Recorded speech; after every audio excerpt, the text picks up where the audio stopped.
Hi guys, welcome back to top 10 movies. இன்னைக்கு நம்ம சேனல்ல 2011ல வெளியான இம்மோர்டல்ஸ்னு ஒரு சூப்பரான ஃபேண்டசி கலந்த ஆக்ஷன் கதையை பத்தி பார்க்க போறோம். என்னதான் நிறைய சேனல்ஸ்ல இந்த படத்தை பத்தி ரிவ்யூ பண்ணிருந்தாலும் கூட நான் இந்த படத்தை பார்க்கவே இல்ல, இன்னைக்கு தான் பார்த்தேன். சோ அதனாலதான் கண்டிப்பா என்ன மாதிரியே நிறைய பேர் பார்க்காம இருந்திருப்பீங்கல்ல, உங்களுக்காக இந்த கதையவும் கொண்டு வந்திருக்கேன். படத்தோட ஒன்லைன சொல்லி கதையை ஸ்பாயில் பண்ண விரும்பல. சோ ஆரம்பத்துல இருந்து கடைசி வரைக்கும் ஃபுல்லா பாருங்க. மறக்காம லைக் பண்ணிட்டு ஃப்ரெண்ட்ஸ் அண்ட் ஃபேமிலிக்கு இந்த வீடியோவை ஷேர் பண்ணிட்டு, பொதுவா கடவுள்கள்ல எனக்கு கிருஷ்ணானா ரொம்ப பிடிக்கும், அதே மாதிரியே உங்களுக்கு எந்த கடவுளை பிடிக்குங்கிற விஷயத்தை கமெண்ட்ல சொல்லிட்டு வாங்க இப்ப டைரக்டா கதைக்குள்ள போலாம். இந்த படத்தோட ஆரம்பத்துல ரொம்ப பாதுகாப்பா தங்க கூண்டுக்குள்ள அடைக்கப்பட்ட ஒரு சில கைதிகளை காட்டுறாங்க. பாக்குறதுக்கு என்னதான் மனித உருவத்தில் இருந்தாலும் கூட இவங்க கடவுள்கள். பல்லாயிரம் ஆண்டுகளுக்கு மேல இந்த பயபுள்ளைங்க இந்த கூண்டுக்குள்ளேயே தான் இருக்கானுங்க. சொல்ல போனா இப்ப வரைக்கும் ஒருத்தன் கூட இன்னும் சாகல. என்னைக்காச்சும் ஒரு நாள் தப்பிச்சிட மாட்டோமான்னு பயங்கர கோவத்தோட காத்திருக்கானுங்க. ஹைபீரியன் சொல்லப்படக்கூடிய கதையோட வில்லன் வரான். இவங்கிட்ட கடவுள்கள் பயன்படுத்தின சக்தி வாய்ந்த வில்லன் இருக்கு. துளி கூட யோசிக்காம மாய அம்புகளை பயன்படுத்தி குழிக்குள்ள இருக்க அந்த தங்க கூண்டை தாக்கும் போது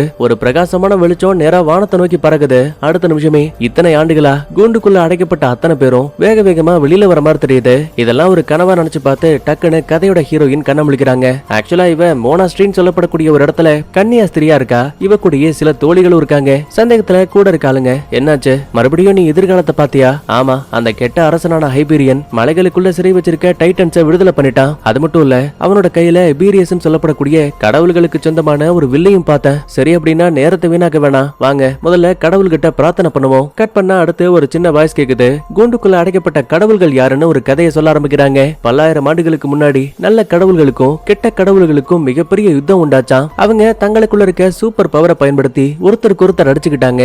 எபீரியஸ் பவுன் சொல்லப்படக்கூடிய ஒரு சக்தி வாய்ந்த ஆயுதம் மனித உலகத்துல தவறி விழுந்துருச்சான். இப்ப இதெல்லாம் ஒரு பக்கத்துல இருக்க போர்ல ஜெயிச்ச ஆளுங்க தங்களை கடவுளை அறிவிச்சுக்கிட்டாங்க. ஆனா எஞ்சி இருந்த தோத்து போன கடவுள் இருப்பாங்க இல்லையா, அவங்களுக்கு தண்டனை கொடுக்கக்கூடிய விதமா டாரஸ்னு மிக உயரமான மலைகளுக்குள்ள தங்க கூண்டுக்குள்ள நகரவே முடியாத மாதிரி கொடூரமான தண்டனையை கொடுத்து சிறை வச்சாங்களாம். என்னதான் பல யுகங்கள் கடந்து போனாலும் கூட சிறை வைக்கப்பட்ட கெட்ட கடவுள்கள் சாகல, அதுக்கு பதிலா அவங்களோட பலம் இன்னும் அதிகமாச்சு. இதெல்லாம் சொல்லி முடிச்சிட்டு வாய்ஸும் கட் ஆகுது. அடுத்து நம்ம கதையோட வில்லனை காட்டுறாங்க.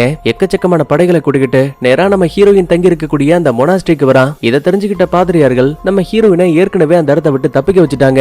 வில்லன் உள்ள வரக்கூடிய விஷயத்தை பார்த்ததுமே, இது கடவுளுக்காக கட்டப்பட்ட இடம், நீங்க உள்ள வரக்கூடாது.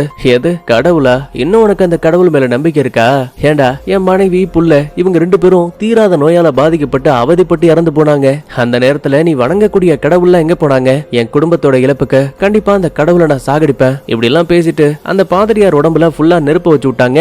உண்மையாவே நீ வணங்கக்கூடிய கடவுள் இருந்தா கண்டிப்பா அவரு உன்னை காப்பாத்துவாரு, மறுபடியும் சந்திக்கிறதுக்கான வாய்ப்பு கிடைக்கும்னு சொல்லிட்டு வில்லன் இப்ப தப்பிச்சு போன நம்ம ஹீரோயினையும் அவ கூட இருந்த பெண்களையும் தேடி கிளம்புறான். உண்மையை சொல்ல போனா நம்ம ஹீரோயினுக்கு மட்டும்தான் எதிர்காலத்தை பார்க்கக்கூடிய ஒரு பவர் இருக்கு. ஆனா கூட இருக்க மத்த பொண்ணுங்க ஹீரோயினை பாதுகாக்கிறதுக்காக நாங்க எல்லாரும் ஒன்னா இருந்தா மட்டும்தான் அந்த பவர் வேலை செய்யும்னு போய் சொல்லி வச்சிருக்காங்க. கட் பண்ணா அடுத்து கடலை விட்டு இருக்கக்கூடிய கால்பஸ்னு ஒரு இடத்தை காட்டுறாங்க.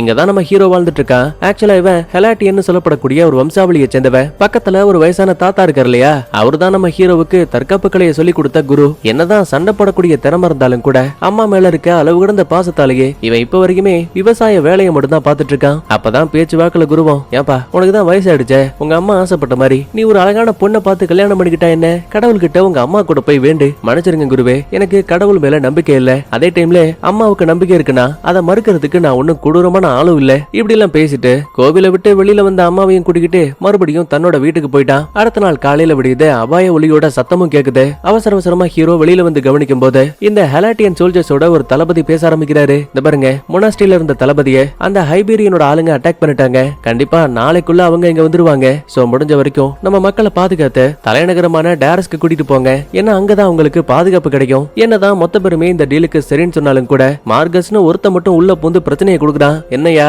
அந்த வில்லனை பார்த்து பயந்துட்டீங்களா? உங்களால இந்த போர்ல ஜெயிக்க முடியாதா? தளபதிக்கு செம கோபம். இந்த பாரு மார்க், எதிரிகளோட எண்ணிக்கை அதிகம், அதனால மக்கள் உயிர் தான் முக்கியம், அவசரப்பட்டு எதுவும் பேசாதன்னு சொல்லிட்டு அவனை சமாதானப்படுத்தி அந்த இடத்தை விட்டு அனுப்பிடுவாங்க. அதுக்கப்புறமா ஏற்கனவே பிளான் போட்ட மாதிரி இந்த கால்மேஜ் விட்டு வயசான ஆளுங்க இருப்பாங்கல்ல, அவங்கள முதல்ல அனுப்பி வைக்கிறாங்க. அப்ப ஹீரோவும் பின்னாடியே போலான்னு பார்க்கும்போது ஒரு சோல்ஜர் உள்ள பூந்து, ஏண்டா உனக்கு வெக்கமா இல்ல? இங்க நிறைய சோல்ஜர்ஸ் காவலுக்காக இருக்காங்க, ஆனா நீ வயசானவங்க கூட இந்த இடத்தை விட்டு கிளம்ப பாக்குற? ஓ இப்பதான் புரியுது, நீ ஆம்பளையே கிடையாது. போ தம்பி, உங்க அம்மாவுக்கு பின்னாடி ஒளிஞ்சுக்கோன்னு சொல்லக்கூடாத ஒரு சில தப்பான வார்த்தைகளை பேசிடுவான். அவ்வளவுதான். ஹீரோவுக்கு இதை கேட்டதுமே சம கோபம். யோசிக்காம அந்த சோல்ஜரை அடிச்சு பறக விட்டான். இதை பார்த்து இன்னும் 2 பேர் சண்டைக்கு வருவாங்க. ஆனா அதையும் ரொம்ப அசால்ட்டா ஹீரோ தடுத்து கடைசியில அந்த ஏடா கூடமா பேசினா மார்க் இருக்கான் பாத்தீங்களா, அவன் கழுத்துல கத்திய வச்சு லாக் பண்ணிட்டான். அதே டைம்ல தளபதி அங்க வரான். என்னாச்சு, என் அம்மாவை தப்பா பேசினா? ஐயோ தளபதி அப்படிலாம் கிடையாது. இவன் பெண்கள் போகும்போது அவங்க கூடயே இந்த இடத்த விட்டு கிளம்ப பார்த்தான். உடனே தளபதியும் அதுக்கு எதுக்கு சண்டை போறீங்க? டே ஹீரோ, உனக்கு உங்க அம்மா கூட தான் இருக்கணும்னா நாளைக்கு காலையில விடிஞ்சதுமே நீங்க இருந்து கிளம்பலாம். சரின்னு இவனும் அந்த மார்க்கை விட்டுட்டான். அப்ப தளபதி பக்கத்துல வந்து, நீ ரொம்ப திறமையான ஆளா இருக்க, எங்க டீம்ல சேர்ந்துக்கிறியா? மன்னிச்சிருங்க, இப்போதைக்கு அம்மா மட்டும் தான் உலகம், அவங்கள விட்டு நான் எங்கேயும் வரமாட்டேன். இப்படி பேசிட்டு ஹீரோ அந்த இடத்த விட்டு கிளம்பினதுமே தளபதிக்கு மார்க்கு மேல சம கோபம். ஏண்டா, சொந்த இனத்தை சேர்ந்த ஆளுகிட்டயே உன்னால ஒழுங்கா பேச முடியல? உன்னெல்லாம் வேலைக்கு வச்சு என்னால குப்பை கொட்ட முடியாது. ஒழுங்கா வாளையும் தலை கவசத்தையும் ஒப்படைச்சிட்டு வேற ஏதாவது போய் வேலை பாரு. மார்க்கால இந்த விஷயத்த பொறுத்துக்கவே முடியல. இன்னொரு பக்கத்துல ஹீரோ இவனோட குரு இன்னும் இதே இடத்துல இருக்க விஷயத்த கவனிக்கிறான். என்னாச்சு, நீங்க அந்த மக்கள் கூட போகலையா? எனக்கு ஏற்கனவே வயசாயிடுச்சு, நான் தப்பிச்சு போனா மட்டும் ஒரு சில வருடங்கள்ல இறந்து போயிடுவேன். அதுக்கு இங்கேயே சாகிறது மேல். கட் பண்ணா எனக்கு நைட் ஆகுது. 2 சோல்ஜர்ஸ் காவலுக்கு இருப்பாங்க. அப்ப அங்க வந்த இந்த மார்க் இருக்கால, கத்திய வச்சு அவங்க 2 பேரையும் கொடூரமா கொன்னுட்டு அந்த இடத்த விட்டு கிளம்பிட்டான். இப்ப இவங்க இறந்து போன விஷயம் நம்ம ஹீரோவோட குருவுக்கு தெரிய வருது. எப்படின்னு கேக்குறீங்களா? ஆக்சுவலா இவரு வயசான ஆள் கிடையாது, ஒரு கடவுள். மாய போர்வை எடுத்து தன்னோட முதுகுல மாட்டினதுமே இவரோட உண்மையான உருவம் தெரியுது. இவரோட பேரு ஜியூஸ். பக்கத்திலேயே ஒரு சிலை இருக்கு. இப்ப அதுக்கு உயிர் வந்து அவ ஒரு போர்வை எடுத்து போத்துறதுமே இப்ப அவளும் ஒரு கடவுளா மாறிட்டா. கூடவே இந்த ஜியூஸோட பொண்ணு தான் இந்த அத்தீனா. அப்பதான் சந்தேகத்துல, அப்பா எனக்கு ஒரு விஷயம் புரியல, நீங்க பல ஆண்டுகளா அந்த ஹீரோ கூடயே இருக்கீங்க, அதுக்கான காரணம் என்ன? மக்களுக்கு வரக்கூடிய மிகப்பெரிய ஆபத்து அது அந்த வில்ல ஹைபீரியன் தான். அவனை எதிர்த்து தோக்கடிக்கிறதுக்கான ஒரே ஒரு திறமை அது இங்க இருக்க ஹீரோ கிட்ட மட்டும் தான் இருக்குன்னு முழுசா நம்புறேன். ஏன்னா அவனோட வாழ்க்கையில அவன் பெருசா எது மேலயும் ஆசைப்படல. அம்மா மேல ரொம்ப அக்கறையா இருக்கான். தனக்கு பிடிச்சவங்களுக்காக உயிரையே கொடுக்கக்கூடிய ஒருவனால மட்டும்தான் மனித உலகத்தை காப்பாற்ற முடியும். என்னதான் நமக்குள்ள அதிகப்படியான பவர் இருந்தாலும் கூட மக்களுக்கு நம்ம உதவி பண்ணக்கூடாது. இது கடவுள்களுக்கான சட்டத்திட்டங்கள்ல ஒண்ணு. ஒருவேளை அதையும் மீறி நீயோ உன் கூட இருக்க மத்த ஆளுங்களும் ஹெல்ப் பண்ணாங்கன்னா யோசிக்காம மரணங்கிற தண்டனைய நான் உங்களுக்கு பரிசா கொடுப்பேன். அத்தீனாவுக்கு இதை கேட்டு செம ஷாக்கு. ஆக்சுவலா இந்த கடவுள்கள்ல மொத்தமா 6 பேர் வாழ்ந்துட்டு இருக்காங்க. அதுல தலைவர்னு பார்த்தா இந்த ஜியோஸ் தான். அடுத்து இதே டைம்ல கால்மஸை விட்டு தப்பிச்சு வந்த அந்த மார்க் இருக்கான்ல, அவன் இப்ப வில்லன் தங்கி இருக்கக்கூடிய அந்த மொனாஸ்ட்ரிக்கு வரான். என்ன புதுசா துரோகியோட வாசம் இங்க வீசுது? என் சொந்த மக்களாலேயே நான் விரட்டி அடிக்கப்பட்டேன். அரசே, இனிமே நான் உங்களுக்கு கீழே ஒரு அடிமையா இருக்க தயாரா இருக்கேன். ஆனா நீ ஒரு துரோகியாச்சே, உன்னை எப்படி நம்புறது? ஒரு கெட்ட விதைய விதைச்சா அதுல கெட்டது மட்டும் தான் முளைக்கும். அதனால நீ இங்க இருக்கணும்னா உன்னோட ஆண்மை பறிக்கப்படும். ஏன்னா நீ கல்யாணம் பண்ணிக்கிட்டு ஒரு புள்ளைய பெத்தன் வைய, நாளை பின்ன அதுவே துரோகிய மாதிரி என் கதையை முடிச்சிடும். இப்ப இவ்வளவு தூரம் வந்துட்டு மார்க்கு என்னால முடியாது, நான் இங்க இருந்து கிளம்புறேன்னு சொன்னா கண்டிப்பா வில்ல அவனோட கதையை முடிச்சிருவான். சோ வேற வழி இல்லாம இவனும் அந்த வில்ல சொன்ன எல்லாத்துக்கும் சரின்னு சம்மதிக்கிறான். அதுக்கப்புறமா காலமாட்டோட தலையவே ஒரு கவசமா மாட்டிருக்கக்கூடிய ஒரு சோல்ஜர் முன்னாடி வரான். கூர்மையான நகங்களை பயன்படுத்தி மார்க்கோட மூஞ்சில ஒரு கோடை போட்டு விட்டான். ஏன்னா இந்த தழும்புகள் தான் எதிரிய கொல்லணுங்கிற வெறிய கொடுக்குமா. அது மட்டும் கிடையாது, ஒரு பெரிய சுத்தியில் எடுத்து இவனோட அந்தரங்க பாகத்திலேயே ஓங்கி உரட்டி அவ்வளவுதாங்க, மருத்துவமனைக்கே போகாம சிம்பிளா குடும்ப கட்டுப்பாடே பண்ணியாச்சு. கட் பண்ணா இதே டைம்ல அடுத்த நாள் காலையில விடியுது. கோவிலுக்கு பக்கத்துல காவலுக்கு இருந்துட்டு அடுத்து வீட்டுக்கு போலாமேன்னு பார்க்கும்போது மக்கள் கத்தி அலறக்கூடிய சத்தம் கேக்குது. சந்தேகத்துல எட்டி பார்த்தா அங்க ஏற்கனவே வில்லனும் அவனோட சோல்ஜர்ஸும் வந்துட்டாங்க. கூடவே கத்தி முனையில இவனோட அம்மாவையும் பிடிச்சிட்டாங்க. கழுத்த இருக்க போற நேரத்துல அவங்கள காப்பாத்தியே ஆகணுங்கிற வெறியால நம்ம ஹீரோ கத்திய தூக்கிட்டு தனியால சண்டைக்கு போறான். எத்தனை எதிரிகள் வந்தாலும் சரி ஈட்டிய பயன்படுத்தி குத்தி தள்ளிக்கிட்டு போயிட்டே இருக்கான். ஆனா கடைசி நிமிஷத்துல வளைய போட்டு நம்ம ஹீரோவை கையங்களமா பிடிச்சிட்டாங்க. அப்ப முகமடி போட்ட மார்க் இருக்கா இல்லையா, அவன் தான் ஹீரோவை கத்தியால குத்த பாப்பான். ஆனா வில்ல உள்ள பூந்து வேணாம் தடுக்கிறான். உனக்கு உன் அம்மானா ரொம்ப பிடிக்கும் போல, நான் உனக்கு வாழும் போதே நரகத்தை காட்ட போறேன்னு சொல்லிட்டு யோசிக்காம அம்மாவோட கழுத்தை அறுத்து கொன்னுட்டான். கண்ணுக்கு முன்னாடி இப்படி ஒரு விஷயத்தை பார்த்து ஹீரோவால பொறுக்க முடியல, கதறி அழ ஆரம்பிக்கிறான். அப்பதான் வில்ல பையன் பார்க்க பலசாலியா இருக்கான், அவனை நம்ம உப்பு சுரங்கத்துல வச்சு வேலை வாங்குங்க. இதெல்லாம் ஒரு பக்கத்துல போயிட்டு இருக்கு. இன்னொரு பக்கத்துல வானுலகத்துல இருந்து கடவுள்களும் இது எல்லாத்தையும் பார்த்துட்டு இருக்காங்க. அப்ப அந்த இடத்துக்கு தலைவர் வராரு. உடனே அத்தீனாவும் மத்தவங்களும், அப்பா பாவம் அவங்க எல்லாரும் கஷ்டப்படுறாங்க, கடைசி வரைக்கும் மக்கள் சாகக்கூடியதை பார்த்துக்கிட்டே தான் இருக்கணுமா? நான் தான் ஏற்கனவே சொன்னல, அவங்களுக்குன்னு ஒரு விதி எழுதப்பட்டிருக்கு, அதை நம்ம உள்ள பூந்து மாத்த கூடாது. ஒருவேளை என் அனுமதி இல்லாம யாராச்சும் ஒருத்தர் மக்களுக்கு ஹெல்ப் பண்ணீங்கன்னு தெரிய வந்தா கண்டிப்பா உங்களை யோசிக்காம சாகடிச்சிருவேன். அத்தீனா, அது நீயா இருந்தாலும் நான் யோசிக்க மாட்டேன். கட் பண்ண அடுத்து உப்பு சுரங்கத்துல மாட்டி இருக்க ஹீரோவை காட்டுறாங்க. நாய் மாதிரி அடிச்சு வேலை வாங்குறானுங்க. ஒரு குறிப்பிட்ட நேரத்துக்கு அப்புறமா தண்ணி குடிக்கிறதுக்கு ஒரு சின்ன டைம் ஒதுக்குறாங்க. அப்ப அதே இடத்துக்கு ஹீரோயினையும் அவளோட தோழிகளையும் கூட்டு வராங்க. அப்படின்னா அந்த வில்ல தப்பிச்சு போனவங்களை ஏற்கனவே கண்டுபிடிச்சு இங்க அடைச்சு வச்சிருக்கான் போல. என்னதான் எல்லாருமே தண்ணி குடிச்சாலும் கூட நம்ம ஹீரோ மட்டும் அம்மா இறந்து போன வேதனையால சொட்டு தண்ணி கூட குடிக்காம ஓரத்துல மயக்கத்துல இருப்பான். அப்ப இந்த ஹீரோயின் அவனை கடந்து போகும்போது லைட்டா அவனோட கால் மேல இவ உடம்பு பட்டதுமே மறுபடியும் எதிர்காலத்தை பத்தி ஒரு சின்ன இல்யூஷன் தெரியுது. அதுல இறந்து போன ஒரு உடம்பு தரையில இருக்கு. பக்கத்துல இருக்க படகுக்கு மேல ஹீரோவும் வில்லனும் ரொம்ப பக்கத்துல இருக்க மாதிரி தெரியுது. பிரச்சனை அது மட்டும் கிடையாது, எபீரியஸ் சொல்லப்படக்கூடிய சக்தி வாய்ந்த வில்லும் இப்ப ஹீரோவோட கையில தான் இருக்கு. ஒரு நிமிஷம் இதை பார்த்து மிரண்டு போன ஹீரோயினும் அமைதியா தண்ணி குடிக்கும் போது பக்கத்துல இருக்க இன்னொரு கைதியை கவனிக்கிறா. இனிமே இவனை ஹீரோவோட ஃப்ரெண்டுன்னு மைண்ட்ல வச்சுப்போம். உடனே ஹீரோயினும், இன்னைக்கு நைட்டு நாங்க தப்பிக்க போறோம், இங்க இருக்க யாரால நல்ல நல்லா சண்டை போட முடியும். ஏன்னா உங்களோட உதவி எனக்கு தேவை. நாங்க சண்டை போறதுக்கு தயாரா இருக்கோம். ஆனா பக்கத்துல இருக்க ஹீரோ பாரு, ஏதோ காரணத்தால ஒரு சொட்டு தண்ணி கூட குடிக்காம இருக்கான். இப்படியே இருந்தா கண்டிப்பா நாளைக்கு அவன் இறந்தே போயிடுவான். அப்ப ஹீரோயின் என்ன யோசிச்சான்னு தெரியல, நேரா ஹீரோவுக்கு பக்கத்துல உட்காந்து இவ வாய்க்குள்ள மறைச்சு வச்சிருந்த தண்ணிய ஹீரோவுக்கு குடிக்க கொடுத்து அவனோட உயிரை காப்பாத்துறா. அதுக்கப்புறமா பிளான் போட்ட மாதிரியே நைட் ஆகுது. ஹீரோயினும் அவளோட தோழிகளும் கடவுள்கிட்ட வேண்ட மாதிரி நடிப்பாங்க. இந்த சவுண்ட கேட்டு சோல்ஜர்ஸ் எல்லாம் உள்ள வந்ததுமே மறைச்சு வச்சிருந்த கத்தி எடுத்து பாதி பேரை இவங்க கொண்டுட்டாங்க. மீதி கொஞ்சம் பேரை நம்ம ஹீரோவும் அந்த ஃப்ரெண்டுக்காரனும் கொண்டுருவாங்க. ஆனா இன்னும் எதிரிகள் வந்துகிட்டே இருக்காங்க. அப்பதான் ஹீரோயினோட தோழிகளும், இந்த பாரு நீ இந்த இடத்த விட்டு தப்பிச்சு போயிடு, அது வரைக்கும் நாங்க இந்த கைதிகளை பாத்துக்கிறோம்னு தங்களோட உயிரை பணயமா வச்சு மத்த ஆளுங்களை தப்பிக்க விட்டாங்க. அடுத்த நாள் காலையில விடிஞ்சதுமே இந்த விஷயம் வில்லனுக்கு தெரிஞ்சு போச்சு. நேரா அந்த 3 பொண்ணுங்களுக்கு பக்கத்துல வந்தவன், உங்கள யாரு அந்த எபீரியஸோட மந்திர வில் எங்க இருக்குன்னு சொல்றீங்களோ அவங்க மட்டும் தாராளமா இந்த இடத்த விட்டு உயிரோட கிளம்பலாம். ஆனா சொல்லி வச்ச மாதிரி 3 பேருமே என்னாலதான் எதிர்காலத்தை பார்க்க முடியும்னு கோஷம் போடுவாங்க. அப்பதான் ஒரு காவலாளி உள்ள போந்து, தலைவரே உங்ககிட்ட இன்னொரு விஷயத்த சொல்ல மறந்துட்டேன். மொத்தமா இந்த கன்னியாஸ்திரிகள்ல 4 பேர் இருந்தாங்க. அதுல ஒருத்தி மட்டும் நைட்டு தப்பிச்சு போயிட்டா. வில்லன் கடுப்பாகி கத்திய வச்சு பக்கத்துல இருந்த அந்த காவலாளியை கொன்னுட்டு, முட்டாள் உனக்கு இன்னுமா புரியல, தப்பிச்சு போன அந்த பொண்ணுக்குள்ளதான் எதிர்காலத்தை பார்க்கக்கூடிய பவர் இருக்கு. இவளுங்க நம்ம கிட்டயே நடிக்கிறாளுங்க, உங்களை என்ன பண்றேன் பாருன்னு வில்லன் ஒரு பக்கத்துல கத்திட்டு இருக்கான். இதே டைம்ல நம்ம ஹீரோவும் மத்தாளுங்களும் தப்பிச்சு வரும்போது ஹீரோயின் தங்கி இருந்த அந்த மொனாஸ்ட்ரி இருக்குல்ல, அங்க இருந்த ஒரு பாதிரியார கூட இந்த பைபிள்ங்க பிடிச்சு வச்சிருப்பானுங்க. சோ இப்ப அவரையும் காப்பாத்திட்டு தான் வந்திருப்பாங்க. இனிமே இந்த ஆள பூசாரின்னு மைண்ட்ல வச்சுப்போம். இப்ப மொத்தமா இந்த இடத்துல 5 பேர் இருக்காங்க. அதுல இந்த ஃப்ரெண்டுக்காரன பாருங்களேன், எப்பா இன்னும் கொஞ்ச நேரத்துல எதிரிகளோட கப்பல் இங்க வரப்போகுது, அவங்கள மட்டும் நம்ம அடிச்சு போட்டா பாதுகாப்பா இந்த வில்லன் கிட்ட மாட்டாம பக்கத்து நகரத்துக்கு போய் சேஃபா வாழ முடியும். உனக்கு ஒண்ணு தெரியுமா, அங்க அழகழகான பொண்ணுங்க கிடைக்கும். நீ ஊன் சொல்லிடி செல்லக்குட்டி, உன்னை பாதுகாப்பா நான் இங்க இருந்து கூட்டிட்டு போறேன். ஹீரோ கடுப்பாகி வார்த்தையை அளந்து பேச அவ ஒரு கன்னியாஸ்திரி, சரி சரி கோவப்படாத, அப்படின்னா நீ என் கூட வரலையா, நான் உடனே டாரஸ்க்கு போயாக்கணும், அதுக்கு எனக்கு இந்த கப்பல் தேவை. சரி அப்படின்னா நானும் தனியா போய் சாக விரும்பல, உன் கூடயே வரேன்னு அந்த ஃப்ரெண்டுக்காரன் ஒட்டிக்கிட்டான். அதுக்கப்புறம் பிளான் போட்ட மாதிரியே வில்லனோட படகு இங்க வந்ததுமே மறைஞ்சிருந்து நம்ம ஆளுங்க அட்டாக் பண்ணும்போது மேல இருந்த எதிரிகள் மொத்த பேரும் காலி. சரி பிரச்சனை முடிஞ்சு போச்சான்னு கேட்டா இல்ல, இந்த கப்பலுக்கு அடியில இருந்து எக்கச்சக்கமான காவலாளிங்க வெளியில வந்துட்டு இருக்காங்க. அட ஃப்ரெண்டுக்கார பேல, என்னடா இது சரக்கு கப்பல்னு சொன்ன, இங்க இவ்வளவு எதிரிகள் இருக்காங்க, மன்னிச்சிருங்க எனக்கு கிடைச்ச தகவல் தப்புன்னு நினைக்கிறேன். இப்ப தப்பிக்க முடியாம எதிரிகள் கிட்ட வசமா மாட்டிட்டு இருக்காங்க.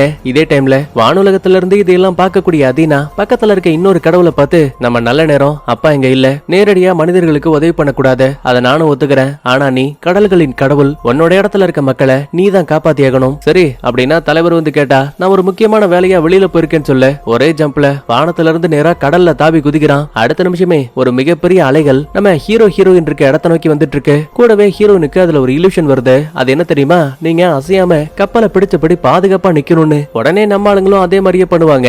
வந்த அந்த சுனாமி எதிரிகளை மட்டும் ரொம்ப அசால்ட்டா சாகடிச்சிட்டு நம்ம ஆளுங்க எல்லாரையும் காப்பாத்திரும். அதுக்கப்புறமா உடம்புல இருக்க எண்ணெய் பசையெல்லாம் சுத்தம் பண்ணிட்டு, ஆமா எதிர்காலத்துல உன்னால இதை மட்டும் தான் பார்க்க முடியுமா, இல்ல இதுக்கு முன்னாடியே இன்னொரு விஷயத்த பார்த்தேன். அது என்ன, நீயும் அந்த ஹைபீரியனும் ஒன்னா இருக்க மாதிரியும் உன் கையில கடவுளுக்கு சொந்தமான மந்திர வில் இருக்க மாதிரியும் தெரிஞ்சது. எது, நானும் அந்த வில்லனும் ஒன்னா இருக்க மாதிரியா? கிடையவே கிடையாது. என் அம்மாவை சாகடிச்ச கொலகாரன் அவன், கண்டிப்பா அதுக்கு நான் பழி வாங்குவேன். சரி அப்படின்னா உங்க அம்மாவை முறையா அடக்கம் பட்டியா? இல்ல, அதுக்குள்ளேயே அந்த வில்ல என்ன தூக்கிட்டு போயிட்டான். கூடவே எனக்கு கோயிலுக்குள்ள அடக்கம் பட்டதுல நம்பிக்கை இல்ல. இந்த பாரு, உனக்கு அந்த நம்பிக்கை இல்லாம இருக்கலாம், ஆனா உங்க அம்மாவுக்கு இருக்கு. அவங்களுக்காக நீ இதை செஞ்சுதான் ஆகணும். இப்ப அவங்க போக இருந்த படகு வேற உடஞ்சு போயிடுச்சுல்ல, அதனால வேற வழி இல்லாம மறுபடியும் நம்மளுங்க ஹீரோ வாழ்ந்த அந்த கால்பஸ்க்கு போலாங்கிற முடிவுக்கு வராங்க. இதுக்கடையில ஒரு காவலாளி வில்லனை பார்த்து, தலைவரே நாங்க எவ்வளவோ ட்ரை பண்ணோம், ஆனா கடைசி நேரத்துல ஒரு மிகப்பெரிய கடல் கொந்தளிப்பால நம்ம ஆளுங்க எல்லாருமே இறந்து போயிட்டாங்க. ஆனா நம்மளோட கழுகு கடைசியா பார்த்த விஷயம், சரியா ஒரு 5 பேர் மட்டும் பக்கத்துல இருக்க கால்பஸ்க்கு போயிட்டு இருக்காங்க. அங்க இருந்த ஆளுங்களை ஏற்கனவே நம்ம கொண்டாச்சுல்ல. தலைவரே ஒருவேளை அந்த ஹீரோனுக்கு கடவுளுக்கு சொந்தமான அந்த மந்திர வில் எங்க இருக்குங்கிற விஷயம் தெரிஞ்சிருக்கும் போல, அதை எடுக்கிறதுக்காக கூட ஹீரோவை கூட்டிட்டு போலாம்ல. உடனே பக்கத்துல இருக்க அந்த மண்டை ஓட்டு காவலாளியை கூப்பிட்டு, நீ நம்ம ஆளுங்களை கூட்டிக்கிட்டு கால்பஸ்க்கு போ, அப்புறம் இன்னும் ஒரு சில பேரு நான் சொன்ன மாதிரி ஒரு சில பொறிகளை செட் பண்ணுங்க. தலைவரே அப்படின்னா நீங்க எங்க போறீங்க? ஹெலாட்டியன்ஸோட தலைநகரமான டாரஸ்க்கு போறோம். ஏன்னா அங்க இருக்க மிகப்பெரிய தடுப்பு சுவர்களை உடைச்சா மட்டும்தான் மலைகளுக்குள்ள சிறை வச்சிருக்க அந்த டைட்டன்ஸோட இடத்துக்கு போக முடியும். கட் பண்ணா இதே டைம்ல கால்பஸ்க்கு வந்த ஹீரோ இறந்து போன அம்மாவை ஒரு சிகப்பு துணியால சுத்தி முதல் முறையா அவங்கள தூக்குனபடியே கோயிலுக்குள்ள அடக்கம் பண்ண வந்துட்டு இருப்பான். அப்ப உடம்ப லைட்டா உள்ள தள்ளிட்டு அந்த கதவை லாக் பண்ணலாமே பார்க்கும்போது ஏதோ ஒரு வித்தியாசமான பொருள் இவன் கையில இடிக்குது. சந்தேகத்துல பின்னாடி திரும்பி பார்த்தா அது ஒரு பெரிய பாறையோட கனெக்ட் ஆயிருக்கு. சடனா அதுக்குள்ள இருந்து வித்தியாசமான சத்தங்களும் கேக்குது. சந்தேகத்துல ஒரு உளி அப்புறம் சுத்தியில பயன்படுத்தி ஓங்கி ஒரு அட்டி அடிக்கும் போது பாறை துண்டா உடஞ்சிருச்சு. பார்த்தா இப்ப அதுக்குள்ள இருந்து வில்லன் தேடிக்கிட்டு இருக்க அந்த எபீரியஸ் போ கிடைக்குது.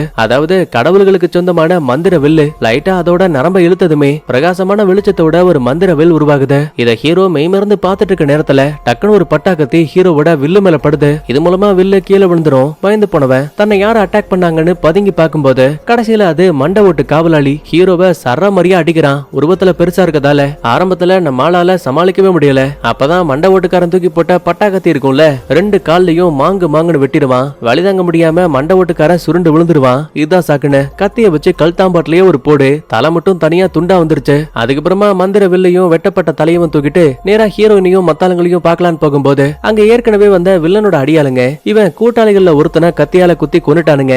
மீதி இருக்க 3 பேரை கணத்தோட அறுத்து சாகடிக்கலாம் நினைக்கும் போது நம்மால் சும்மா இருப்பானா?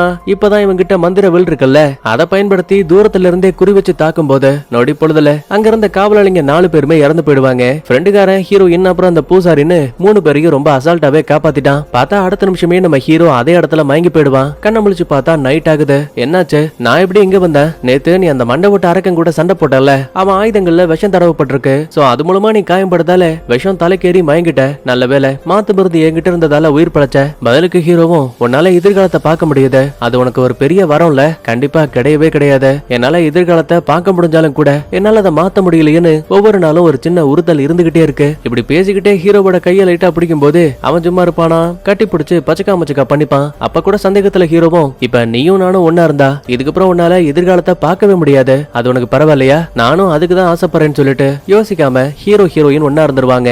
இதுக்கப்புறம் ஹீரோயினால எதிர்கால விஷயங்களை பார்க்க முடியாது. ஏன்னா இவ கன்னியாஸ்திரியா இருக்க வரைக்கும் மட்டும்தான் இவளுக்குள்ள இருக்க பவர் வேலை செய்யும். கட் பண்ணா அடுத்த நாள் காலையில விடியுது. தேவையான ஆயுதங்களை தூக்கிட்டு நம்ம ஹீரோவும் ஹீரோயினும் வெளியில வருவாங்க. அப்ப அங்க இருக்க ஃப்ரெண்டுக்காரனும், உடம்பு உனக்கு நல்லபடியா குணமாயிடுச்சு போல. ஆமா தோ இங்க இருக்காளே ஹீரோயின், அவதான் என்னோட உயிரை காப்பாத்தனா. பார்த்தா காப்பாத்தன மாதிரி மட்டும் தெரியலையே, வேற ஏதோ பெருசா கொடுத்த மாதிரி இருக்குது. அடச்ச, அசிங்கமா பேசாத. முதல்ல நம்ம மொனாஸ்ட்ரிக்கு போயாகணும். ஏன்னா அங்கதான் வில்ல இருக்கான். வாய்ப்பு கிடைச்சா மந்திர வில்ல பயன்படுத்தி அவனோட கதையை முடிச்சிடலாம். ஒரு பக்கத்துல வில்ல மொனாஸ்ட்ரியை விட்டு டாரஸ்க்கு வந்த விஷயம் தெரியாம நம்ம ஆளுங்க இங்க இருந்து கிளம்புறாங்க. இதுக்கடையில டாரஸ்க்கு வந்த வில்ல பக்கத்துல இருக்க அந்த மார்க்கோட உதவியால, ஏண்டா இந்த தடுப்பு சுவர் எவ்வளவு சக்தி வாய்ந்தது, பல்லாயிரம் ஆண்டுகளுக்கு முன்னாடி இது ஒரு அணையா தான் கட்டப்பட்டுச்சு. ஆனா போக போக ஹெலாட்டியன்ஸ் எல்லாம் இதை ஒரு தடுப்பு சுவரா பயன்படுத்த ஆரம்பிச்சுட்டாங்க. நினைக்கிறத விட ரொம்ப ஸ்ட்ராங்கான ஒரு சுவர், அவ்வளவு சீக்கிரமா இதை உடைக்க முடியாது. சரி, உள்ள அப்படி எத்தனை வீரர்கள் இருப்பாங்க? அதிகபட்சமா 800 தான் இருப்பாங்க. ஏன்னா ஏற்கனவே ஹெலாட்டியன்ஸோட படைகள்ல பாதி பேரை நீங்க அழிச்சிட்டீங்க. குறுக்க இந்த சுவர் இருக்க வரைக்கும் எத்தனை சோல்ஜர்ஸ் கூட்டிட்டு போனாலும் கண்டிப்பா உங்களால உள்ள போக முடியாது. எதிரிகள் கிட்ட மாட்டி இறந்து போயிடுவீங்க. இப்ப எப்படி உள்ள போறதுன்னு தெரியாம வில்லன் குழப்பத்துல இருக்கான். இதே டைம்ல மொனாஸ்ட்ரிக்கு வந்த நம்மாளுங்க வில்லனும் அவனோட படைகளும் இங்க இல்லங்கிற விஷயம் தெரிஞ்சு செமையா ஷாக் ஆயிடுவாங்க. அப்படின்னா கண்டிப்பா அவங்க டாரஸ்க்கு தான் போயிருப்பாங்க. இவங்களும் இங்க இருந்து கிளம்பலாமின்னு பாக்கும்போது ஒரு வித்தியாசமான சத்தம் திரும்ப திரும்ப காதுக்கு கேட்டுக்கிட்டே இருக்கு. அப்பதான் ஃப்ரெண்டுக்கார சொல்றான், இது சாதாரண சத்தம் கிடையாது. வெள்ளி எறும்பு மாட்டுக்குள்ள வில்லன் தன்னோட எதிரிகளை பழி வாங்குறதுக்காக அடியில நெருப்பு வச்சு வெள்ளி மாட்டோட வயித்துக்குள்ள அவங்களை அடைச்சு வச்சிருவான். அவங்க கத்தக்கூடிய சத்தம் தான் இப்ப வெளியில கேக்குது. அவசரமா இவங்களும் ஓடி வந்து அங்க இருக்க வெள்ளி மாட்டை கீழே தள்ளி கதவை திறக்கும் போது உள்ள ஹீரோயினோட தோழிகள் இருக்காங்க. ஆனா பாவம் ஏற்கனவே உடம்புல அதிகமான காயம் படுறதால கொஞ்சம் கொஞ்சமா அதே இடத்துல இறந்து போயிட்டாங்க. ஆக்சுவலா இதே இடத்துல தான் பூசாரி இந்த கன்னியாஸ்திரிங்க 4 பேரையும் ரொம்ப பாதுகாப்பா வளர்த்திருப்பான். ஆனா இப்ப அவங்களே இறந்து போனதால மனுஷனுக்கு செம கோபம். அமைதியை விரும்பக்கூடிய பூசாரியே கையில ஒரு பட்டாக்கத்தியை தூக்கிட்டு வேகமா அங்க இருக்க பள்ளத்தை நோக்கி ஓடிட்டு இருக்கான். ஏ பூசாரி, அங்க போகாதையா, கண்டிப்பா இது ஒரு சூழ்ச்சியா தான் இருக்கும். இந்த மாதிரி எவ்வளவு சொன்னாலுமே பூசாரி அதையெல்லாம் கேட்காம பின்னாடியே துரத்துக்கிட்டு வருவான். அப்புறம் என்ன, ஏற்கனவே கெஸ் பண்ண மாதிரி மறைஞ்சிருந்தாளுங்க நம்ம ஆளுங்க மொத்த பேரையும் கத்தி முனையில பிடிச்சிட்டாங்க.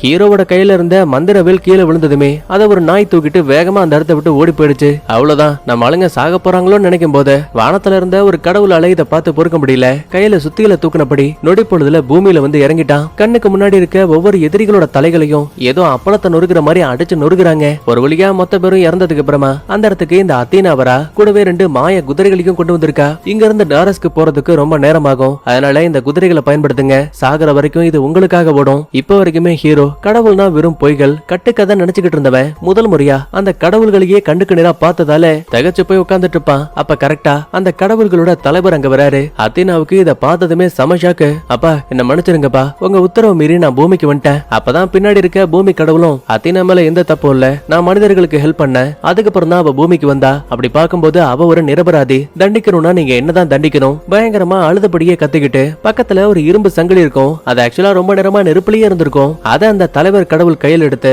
சொல்லட்டி ஒரு அடி அடிப்பாரு பாருங்க. அவ்வளவுதான், பூமியின் கடவுள் அங்க இருக்க சுவர்களை எல்லாம் உடைச்சு தள்ளிக்கிட்டு சம்பவத்திலேயே மர்கையா வைட்டாரு. அதுக்கப்புறமா கோவமா ஹீரோவை பார்த்து கத்திட்டு, இந்த பாரு, மனிதர்களுக்கு கடவுள்கள் இனிமே உதவி பண்ண மாட்டாங்க. இந்த பாரு ஹீரோ, எனக்கு மத்தவங்க மேல நம்பிக்கை இல்ல, ஆனா ஓ மேல இருக்கு. கண்டிப்பா அந்த நம்பிக்கையை நீ என்னைக்கும் வீணாக்கிடாத. உலகத்தையும் மக்களையும் உன்னால மட்டும்தான் காப்பாற்ற முடியும்னு சொல்லிட்டு வந்த கடவுள்கள் அந்த இடத்தை விட்டு கிளம்பிட்டாங்க. அதுக்கப்புறமா கிடைச்ச அந்த மாய குதிரைகளோட உதவியால டாரஸோட தடுப்பு சுவர்கள் சுவர்களுக்கு வெளியில இருக்க வில்லங்கிட்ட மாட்டாம நேரா ஹீரோ தங்களோட தலைநகரத்துக்கு பக்கத்துல வந்துட்டான். ஆனா ஏற்கனவே அங்க காவலாளிகள் இருக்காங்க. யார் நீங்க? அத்துமீறி உள்ள வந்திருக்கீங்க. பதிலுக்கு ஹீரோவும், நானும் ஒரு ஹெலாட்டியன் தான், நான் உடனே உங்களோட தலைவரை பார்த்தாகணும். சரின்னு இப்ப அந்த காவலாளியும் ஹீரோவை கூட்டிக்கிட்டு உள்ள போயிட்டு இருக்கான். இப்ப இதே டைம்ல நம்மளுங்க டாரஸ்குள்ள போயிட்ட விஷயம் வில்லனுக்கு தெரிய வருது. அதே டைம்ல மந்திர வில்ல தூக்கிட்டு போன நாய் இருக்கு பாத்தீங்களா, அது கரெக்டா கொண்டு வந்து வில்லன் கையிலேயே கொடுத்துருச்சு. அப்புறம் என்ன, இவன் எதுக்காக இவ்வளவு நேரமா காத்திருந்தானோ அந்த பொருள் கைக்கு வந்துருச்சு. அதனால உடனே போர் தொடுக்கலாங்கிற முடிவுக்கு வரான். அப்பதான் ஒரு காவலாளி உள்ள போந்து, தலைவரே, மொனாஸ்ட்ரியில இருந்த நம்ம ஆளுங்க யாருமே திரும்ப வரல. சரி அப்படின்னா நம்மளோட கழுகு அது கடைசியா என்ன பார்த்துச்சு? வானத்துல இருந்து கடவுள்கள் வந்தாங்களாம், அவங்க தான் நம்ம ஆளுங்களை அழிச்சாங்க. அது மட்டும் கிடையாது, அந்த கூட்டத்துல தீசியஸ்னு ஒரு ஆள் இருந்தான். அவனதான் அந்த கடவுள் முழுசா நம்புறதா சொல்லிட்டு போயிருக்காங்க. கடவுள் அவங்களுக்கு ஆதரவா இருக்க வரைக்கும் கண்டிப்பா நம்மளால ஜெயிக்க முடியாது. வில்லன் கடுப்பாகி, ஏண்டா சோறு போட்டு உன்னை இவ்வளவு நாளா வளர்த்ததுக்கு நீ அவங்களுக்கு ஆதரவா பேசுறியான்னு கண்ணை நோண்டி அந்த காவலாளிய கொன்னுட்டான். அதுக்கப்புறமா அந்த மார்க்க உள்ள வர சொல்லி, ஆமா அந்த தீசியஸ்னா யாரு? அவனா ஹெலாட்டியன் வம்சாவளியில விவசாய வேலை பார்த்தவன். அவனோட அம்மா ஒரு சில பேரால கற்பழிக்கப்பட்டாங்க. சின்ன வயசுல இருந்தே அந்த கஷ்டங்களை பார்த்து வளர்ந்தவன். ஆனா இப்ப அவனோட அம்மாவும் இறந்து போயிட்டாங்க. அவங்கள சாகடிச்ச ஆளும் நீங்க தான். இதெல்லாம் கேட்கிற வில்லனுக்கு தான் குடும்பத்தை இழந்த மாதிரி அந்த ஹீரோ இழந்திருக்கான். அதனால அவன் நம்ம பக்கத்துல இருந்தா நல்லா இருக்குங்கிற மாதிரி யோசிக்கிறான். இதுக்கிடையில ஹீரோ ஏற்கனவே கால்மஸ்ல ஒரு தளபதியை பார்த்திருப்பான்ல, அதாங்க மார்க்க கிட்ட இருந்த பதவியை கூட பறிச்சு வெளியில அனுப்பியிருப்பாரு. அந்த தளபதி இங்கதான் இருக்காரு. டே ஹீரோ, நல்ல வேளை நீ திரும்ப வந்துட்டியா? ஆமா, நான் உடனே உங்ககிட்ட ஒரு முக்கியமான விஷயத்தை பத்தி பேசியாகணும். மன்னிச்சிரு, முடிவுகளை நான் எடுக்க மாட்டேன். இந்த ஹெலாட்டியன் கவுன்சிலோட தலைவர் தான் முடிவுகளை எடுப்பாரு அப்படின்னு அங்க போலான்னு சொல்லிட்டு, இந்த தடுப்பு சுவருக்கு மேல ஒரு கோயில் இருக்கு, அங்க ஒரு பூசாரி இருப்பாரு. ஆக்சுவலா இவர் தான் இந்த ஹெலாட்டின்களுக்கு தலைவர் மாதிரி. உடனே ஹீரோவும், இந்த பாருங்க, இப்ப அந்த வில்லங்கிட்ட மந்திர வில் இருக்கு, கண்டிப்பா நம்மளால அவன் கூட சண்டை போட்டு ஜெயிக்க முடியாது. நீங்க உடனே கதவுகளை லாக் பண்ணி ஆகணும். பதிலுக்கு தலைவரை பாருங்களேன், ஏன் தம்பி நீ சொல்லக்கூடிய அந்த மந்திர வில் அது அந்த எபீரியஸ் போவா? ஆமான்னு ஹீரோ சொன்னதுமே கெக்க பக்கன் சிரிக்கிறான். இந்த பாரு, அதெல்லாம் வெறும் கட்டு கதை, கடவுள்கள் இது எல்லாமே வெறும் கதைகள்ல மட்டுமே வரக்கூடியது. அதனால முட்டாள்தனமா யோசிக்காம வில்லங்கிட்ட அமைதி பேச்சுவார்த்தை நடத்தலாம். அது மூலமா கண்டிப்பா இந்த சண்டையை முடிவுக்கு கொண்டு வர முடியும். இப்ப மறுபடியும் ஹீரோ தன் கண்ணால கடவுளை பார்த்தேன்னு சொன்னா கூட கண்டிப்பா இங்க இருக்க தலைவர் நம்ப மாட்டான் போல. அதனால பேசி எதுவுமே வேலைக்காகாதுங்கிறத புரிஞ்சுக்கிட்டு அமைதியா ஹீரோ ஃப்ரெண்டுக்காரன் கூட குத்த வச்சு உட்கார்ந்துட்டான். இதுக்கிடையில அன்னைக்கு நைட்டு பேச்சுவார்த்தைக்காக அந்த வில்லனோட ஆளுங்க ஒரு சில பேரு கோட்டை சுவருக்கு பக்கத்துல வராங்க. சந்தேகத்துல நம்ம ஆளுங்களும், உங்களுக்கு என்ன பேசணுமோ அதே இடத்துல இருந்து பேசுங்க, இன்னும் ஒரு அடி வச்சா யோசிக்காம நாங்க தாக்குவோம். பதிலுக்கு எதிரிகளும், நான் உங்ககிட்ட பேசுறதுக்கு முன்னாடி தீசியஸ்ங்கிற பேர்ல ஒரு ஹீரோ இருக்கான்ல, அவங்கிட்ட பேசியாகணும். என்ன ஏதுன்னு புரியாம ஹீரோவை மட்டும் வெளியில அனுப்புறாங்க. அப்பதான் எதிரியும், இந்த பாரு, வில்லன் உனக்கு ஆஃபர் கொடுத்திருக்காரு, உன் சொந்த மக்களால நீ ஒதுக்கப்பட்டிருக்க. இப்படி ஒரு நிலைமையில வில்லனான ஹைபீரியனும் இருந்திருக்காரு. அதனால நீ எங்க கூட கூட்டு சேர்ந்தா கண்டிப்பா நீ நினைக்கிறத விட ரொம்ப சந்தோஷமா வாழ முடியும். கடுப்பான ஹீரோவும், எங்க அம்மாவோட இறப்புக்கு அந்த வில்லன் தான் காரணம், அத அவன் சொன்னானா? உடனே முன்னாடி இருக்க காவலாளி சிரிச்சபடியே தன் முகத்துல இருக்க மாஸ்க் எடுக்கிறான். பார்த்தா அந்த வில்லனே இங்க முகமடியை போட்டு வந்திருக்காங்க. கடுப்புல ஹீரோ தாக்கலாமேன்னு பக்கத்துல போகும்போது சுத்தி ஃபுல்லா எதிரிகள் இருக்காங்க. ஒரு அடி நகர்ந்தா கூட வில் அம்புகளை பயன்படுத்தி ஹீரோவோட கதையை முடிச்சிருவாங்க. நிலைமையை புரிஞ்சுக்கிட்டு, டே வில்லா, கண்டிப்பா என் கையால தான் உனக்கு சாவு, என் அம்மாவோட இறப்புக்கு நான் பழி வாங்குவேன்னு சொல்லிட்டு கோவத்துல திரும்ப கோட்டை சுவருக்கு பக்கத்துல வந்துட்டான். யோ காவலாளிகளே, உடனே இந்த கதவை மூடுங்க. ஏன் என்னாச்சுன்னு கேட்டா ஹீரோவுக்கு பதில் சொல்ல விருப்பம் இல்ல. அதே டைம்ல வில்ல, நான் உன்னை கொல்லாம விட மாட்டேன்னு சிக்னல் காட்டுவான். கடுப்புல பட்டாக்கத்தை எடுத்து சுவர்களுக்கு மேல இருக்க தடுப்பு சுவர் இருக்குல்ல, அதை பிடிச்சிட்டு இருக்க சங்கிலியவே துண்டா வெட்டிட்டான். கதவு இப்ப லாக் ஆயிடுச்சு. இது மூலமா ஒட்டுமொத்த ஹெலாட்டியன்ஸுமே இப்ப போருக்காக தயாராகிறாங்க. இன்னொரு பக்கத்துல வானுலகத்துல வாழக்கூடிய கடவுள்களை காட்டுறாங்க. அப்பதான் அத்தீனாவும், அப்பா சாதாரண வாழ்க்கையில அப்பாவை மகன்கள் தான் அடக்கம் பண்ணுவாங்க, ஆனா போர்க்களத்துல மகன்களை அப்பா அடக்கம் பண்ணுவாங்க. அப்படி பார்க்கும்போது உங்க பிள்ளைகள்ல ஒருத்தரான பூமியின் கடவுளை நீங்க இப்ப அடக்கம் பண்றீங்க. சோ நமக்குள்ளயும் போர் நடக்குதா? பாவம் அந்த தலைவர் கடவுளால பதிலே சொல்ல முடியல. கதை இடத்துல உட்கார்ந்து அழ ஆரம்பிக்கிறாரு. கட் பண்ணா அடுத்த நாள் காலையில விடியுது. வில்லன் அந்த ஆளுங்களோட போருக்காக தயாராகிறான். மந்திர வில்லோட சக்தியை பயன்படுத்தி நொடி பொழுதுல அவ்வளவு பெரிய தடுப்பு சுவர்ல ஒரு ஓட்டையவே போட்டாங்க. அவ்வளவுதான். இத பார்த்து ஒட்டுமொத்த ஹெலாட்டியன்ஸும் பயந்து போயிடுவாங்க. அப்பதான் நம்ம ஹீரோ உள்ள போந்து, இப்ப இந்த இடத்த விட்டு நம்ம நகர்ந்து போனோம்னா நாளை பின்ன நம்மளோட குடும்பம் சந்ததின்னு எதுவுமே இருக்காது. அவங்க கிட்ட படைபலம் இருக்கலாம், ஆனா நம்ம கிட்ட நமக்கு பிடிச்சவங்களை காப்பாத்தணுங்கிற நம்பிக்கை இருக்கு. அவங்களால நம்மள காயப்படுத்த முடியும்னா நம்மளால அவங்கள சாகடிக்கவே முடியும். ஒருவேளை உங்களுக்கு அந்த எதிரிகளை பார்த்து பயமா இருந்தா போர்க்களத்துல உங்களுக்கு முன்னாடி சாகிறதுக்கு நான் தயாரா இருக்கேன்னு ஹீரோ இப்ப ஒட்டுமொத்த படைகளையுமே தலைமை தாங்க ஆரம்பிக்கிறான். சோல்ஜர்ஸ்க்குமே இத பார்த்து தைரியம் வந்துருச்சு. சோ யோசிக்காம எதிரிகள் கூட சண்டை போட ஆரம்பிக்கிறாங்க. இந்த சின்ன கேப்ல வில்ல மட்டும் தடுப்பு சுவருக்கு மேல இருக்க அந்த புனித கோயில் இருக்கு பாத்தீங்களா, அங்க வந்துட்டான். வெளியில அந்த தலைவர் பயணிக்கிறான். ஹைபீரியன், இந்த சண்டை வேணாம், நம்ம அமைதி பேச்சுவார்த்தை நடத்தலாம். இந்த மாதிரி சொன்னதும் போதும் வில்ல அதை மதிக்கவே இல்ல. பட்டாக்கத்திய வச்சு கழுத்துல ஒரு போடு. அதுக்கப்புறமா கோயிலுக்குள்ள மறைக்கப்பட்டிருக்க ரகசிய கதவை பார்த்து வில்ல வச்சு அட்டாக் பண்ணும்போது அந்த ஒட்டுமொத்த தடுப்பு சுவருமே பயங்கரமா அதிர்ந்துட்டு இருக்கு. இதை கவனிக்கக்கூடிய ஹீரோவும், டே மச்சான், அந்த வில்ல புனித கோயிலுக்கு மேல போயிட்டான், நம்ம உடனே அவனை தடுத்தாக்கணும் ஆகணும்னு இவங்க 2 பேரும் நேரா கோயிலுக்கு வராங்க. முதல் முறையா அங்க இருக்க ரகசிய கதவு வழியா உள்ள வரும்போது மிகப்பெரிய கடவுள் தூண்களுக்கு நடுவுல அந்த டைட்டன்ஸ சிறை வச்சிருக்க விஷயத்த கவனிக்கிறாங்க. கண்ணு கெட்டுற தூரத்திலேயே அந்த வில்லன் டைட்டன்ஸுக்கு பக்கத்துல நிக்கிறான். டே வேணாடா இப்படி எல்லாம் பண்ணாதன்னு ஹீரோ கத்துறதுக்குள்ளேயே வில்லன் வேணும்னே கரெக்டா குறி வச்சு அந்த டைட்டன்ஸ அடைச்சு வச்சிருக்க கூடிய கூண்ட பார்த்து அட்டாக் பண்ணிடுவான். அவ்வளவுதான். அப்புறம் என்ன, இத்தனை வருஷமா சிறைப்பட்டு கிடந்த அந்த தீய கடவுள் எல்லாம் வெளியில வந்துட்டாங்க. இது மூலமா அந்த இடத்துல ஒரு பயங்கரமான பவர் ரிலீஸ் ஆகுது. அடுத்த கொஞ்ச நேரத்துக்கு அப்புறமா மறுபடியும் ஹீரோ கண்ண முழிச்சு பார்க்கும்போது பக்கத்துல இருந்த வில்லனை காணோம், ஃப்ரெண்டையும் காணோம். சந்தேகத்துல குழிக்குள்ள எட்டி பார்த்தா ஃப்ரெண்டுக்காரன் அங்கதான் கிடக்குறான். மச்சான் பயப்படாத, அந்த மந்திர வில் இப்ப என்கிட்ட தான் இருக்க, நான் இதுங்களை பாத்துக்கிறேன், நீ முதல்ல இந்த இடத்த விட்டு கிளம்பு. இப்படி பேசிட்டு இருக்கும் போதே அந்த தீய கடவுள் இருக்கானுங்கல்ல, அதுல ஒருத்தன் ஃப்ரெண்டுக்காரனை அட்டாக் பண்ண பக்கத்துல வருவான். பதிலுக்கு நம்மாலு மந்திர வில்ல வச்சு அட்டாக் பண்ணுவான். ஆனா ஒருத்தனை காலி பண்ணாலும் கூட மீதி இருக்க ஆளுங்க ஏதோ பலாப்பழத்துல ஈ மக்கிற மாதிரி ஃப்ரெண்டுக்காரனை சம்பவ இடத்துலயே ரொம்ப கொடூரமா செதைச்சு கொண்டுட்டானுங்க. கரெக்டா அதே டைம்ல வானத்துல இருந்து கடவுள்கள் எல்லாம் இங்க வந்துட்டாங்க. டைட்டன்ஸும் மந்திர வில்ல பயன்படுத்த பாப்பாங்க. ஆனா ஒரே அடியில அந்த டைட்டனை சாகடிச்ச அவன் கையில இருந்த கடவுள்களுக்கு சொந்தமான வில்லையும் மறைய வச்சிருவாரு. டே ஹீரோ, இது கடவுள்களுக்கான யுத்தம், அதனாலதான் நாங்க இங்க வந்திருக்கோம். உன்னோட யுத்தம் அது அந்த வில்லன் கூட, முதல்ல அவனை தேடி கண்டுபிடி. இப்ப ஹீரோ இங்க இருந்து கிளம்பிடுதமே டைட்டன்ஸுக்கும் கடவுள்களுக்கும் பயங்கரமா யுத்தம் நடக்குது. என்னதான் இவங்க மனிதர்களை விட வேகத்திலையும் பலத்திலையும் அதிகமா இருந்தாலும் கூட இத்தனாயிரம் ஆண்டுகளா இந்த டைட்டன்ஸ் எல்லாம் சிறைக்குள்ள அடைக்கப்படுறதால இவங்களோட பலம் நினைக்கிறத விட அளவுக்கு அதிகமா இருக்கு. சோ அதனால வந்த 5 கடவுள்கள்ல 2 பேரை கொண்டுட்டானுங்க. அதுலயும் 3வது கடவுள் உயிருக்கு போராடிக்கிட்டு இருக்காரு. இதுக்கடையில அந்த கேவை விட்டு வெளியில வந்த அடுத்த நிமிஷமே மறைஞ்சிருந்த வில்லன் கத்திய வச்சு அட்டாக் பண்ணிடுவான். ஹீரோவுக்கு வேற பயங்கரமான காயம். ஆனா இருந்தாலுமே சண்டை போட்டு பாக்குறான். ஒரு கட்டத்துக்கு மேல ரத்தம் ஓட்ட அதிகமானதால பையன் கொஞ்சம் கொஞ்சமா மயங்கி போயிட்டு இருக்கான். அப்ப வில்லனும் சிரிச்சுக்கிட்டே, பாத்தியா நான் உன்னை தோக்கடிச்சிட்டேங்கிற விஷயம் மக்களுக்கு தெரிஞ்சாவே கண்டிப்பா அவங்களோட நம்பிக்கை உடைஞ்சு போயிரும். அதுக்கப்புறம் நான் ரொம்ப அசால்ட்டாவே இந்த சண்டையில ஜெயிச்சிருவேன். இந்த மாதிரிலாம் வில்லன் ஒரு பக்கத்துல பேசிட்டு இருக்கான். இது கடையில நம்ம தலைவர் கடவுள் இருக்காரு இல்லையா, அவர் சண்டை போட்டுட்டு இருக்க நேரத்துல இவரோட பொண்ணான அத்தீனாவையும் அந்த டைட்டன்ஸ் காயப்படுத்திட்டானுங்க. விட்டா அந்த பைபிள்ல இறந்தே போயிடுவா. சோ வேற வழி இல்லாம தான் பொண்ணை காப்பாத்திட்டு இந்த டைட்டன்ஸை இதுக்கு மேலேயும் சிறை வைக்க முடியாது, இந்த ஒட்டுமொத்த இடத்தையும் அழிச்சா மட்டும்தான் வெளி உலக மக்களை பாதுகாக்க முடியுங்கிற விஷயத்த புரிஞ்சுக்கிட்டு அந்த கூண்டுக்கு மேல சிலைகளோட கனெக்ட் பண்ண ஒரு பெரிய லிவர் இருக்கும், அதை பிடிச்சு இழுத்துருவாரு. அடுத்த நிமிஷமே ஒட்டுமொத்த சிலைகளும் அந்த குழிக்குள்ள இருந்த டைட்டன்ஸ் மேலேயே இடிஞ்சு விழுந்துட்டு இருக்கு. அப்பவும் அந்த பைபிள் இங்க சும்மா இல்லையே, தலைவர் கடவுளையும் கூட இருக்க அத்தீனாவையும் சாகடிக்க ட்ரை பண்ணும். ஆனா நொடி பொழுதுல அவங்க 2 பேரும் எஸ்கேப் ஆகி வானுலகத்துக்கு போயிடுவாங்க. அடுத்து ஹீரோவுக்கு என்னாச்சுன்னு பார்க்கும்போது வில்லன் கூட சண்டை போட்டவன் அவன் அசந்த நேரத்துல மறைச்சு வச்சிருந்த கத்தி எடுத்து கால்லயே ஒரு குத்து. வழிதாங்க முடியாம கதரும் போது வில்லன் கையில இருந்த கத்திய வச்சு அவனோட இதயத்திலேயே குத்தி, என் அம்மாவோட இறப்புக்கு கடைசியில நான் உன்னை பழி வாங்கிட்டேன், நீ நரகத்துக்கு போறதுக்கு நான் மட்டும் தான் சாட்சின்னு சொல்லிட்டு வில்லனோட கதைய அதே இடத்துல முடிச்சுட்டு ஹீரோவும் சம்பவ இடத்துலயே மயங்கி போயிடுவான். சரி இறந்திருப்பானோ அப்படின்னு நினைச்சா கண்டிப்பா கிடையாது. நம்ம ஹீரோவோட உடம்பும் இப்ப வானுலகத்துக்கு பறக்குது. ஏன்னா மக்கள் உயிரை காப்பாத்துறதுக்காக ஹீரோ தன்னோட உயிரையே பணயமா வச்சிருக்கான். அதுக்காக தான் கடவுள் இப்ப நம்ம ஹீரோவையும் ஒரு கடவுளாக்கி